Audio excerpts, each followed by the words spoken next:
what worries you most when you look at the food crisis that's brewing around the world? Well, first, of course, I'm here in Krakow, close to the border to Ukraine, where we are supporting so far 1 million people inside Ukraine and planning to ramp up over the next month and 2 to 3, 4, 5, 6 million people supported in Ukraine. So that's one big worry is, how is the food situation of the people inside Ukraine? So we are hearing from them that already 45% of the people are worried that they do not have enough food. 35% of them don't eat enough because they're on the run, they're on the walk, they're moving around. And so this is where we have to come in. Some are in encircled cities where commerce is not working. Some are outside encircled cities waiting on whether they can go back in. Yeah. Some are in semi-encircled cities. So that's a big worry of ours inside Ukraine. But of course, as you say, we're very, very worried of what's happening outside and the impact it has. And you tweeted about this as well, Corinne, about how Ukraine and Russia supply about a quarter of the world's grain, and specifically the Black Sea region sources 50% of the wheat in the Middle East and North Africa, which is the area that you oversee. This is a picture here of what you're seeing on the ground. How is the region coping? I mean, tell us about the prices and the price increases.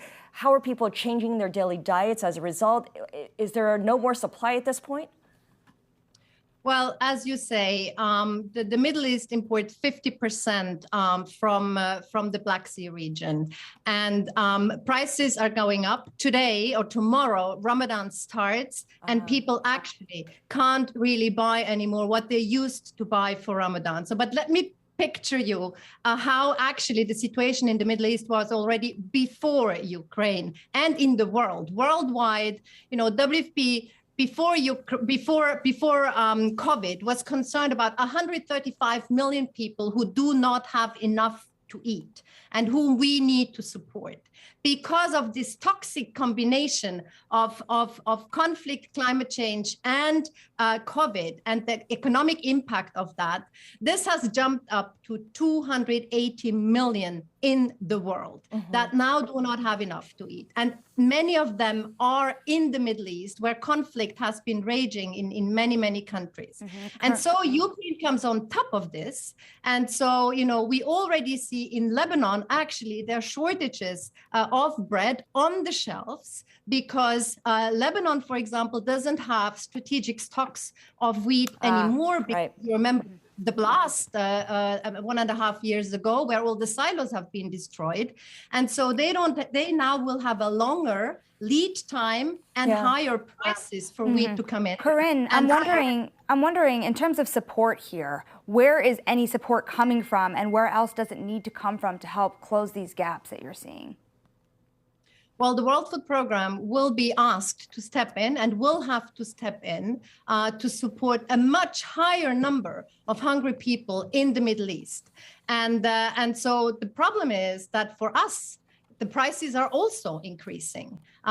We now see per month, we have to spend $70 million more because of this combination of COVID, climate change, and now Ukraine. And that reduces our purchase power. It reduces the government's purchase power, who are actually starting to not be able to give subsidies to the people at the level that they have been giving. And so in the end, it's the people who will suffer from it. And what is required? Well, it is required that they are getting support, that their purchase power is increased, that they can buy again what they need for their families. Otherwise, they will fall into hunger, and we will have to support them. Corinne, I wonder, because in addition to crops, we know that Russia also produces cooking oils and fertilizers, all things that are necessary for a bountiful food supply. Can the world afford to continue shunning Russian exports? Is there a case to be made to allow these exports for humanitarian reasons? Well, so we are not so much concerned about the availability of food. For example, the wheat market the global wheat market is a very strong market. But as we've been saying, we're worried about longer lead times and the higher costs. So, for example, if Lebanon imports wheat from the Black Sea region, it takes maybe 10 days for a vessel to arrive.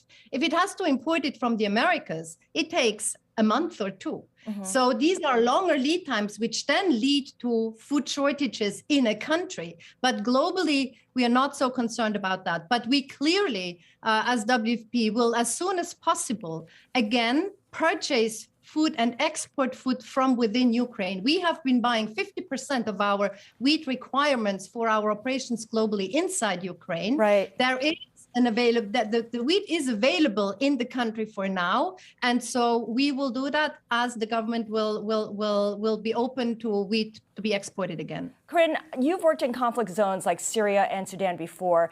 Shanali mentioned earlier about President Zelensky saying that Russian troops are deliberately targeting Ukraine's agriculture sector, basically a textbook example of scorched earth.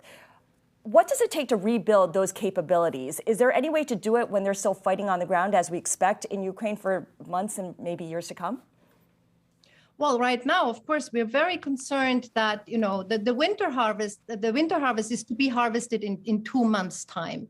So there is a lack of infrastructure, of trucks, of warehouses, of fuel, because all that is at the front line.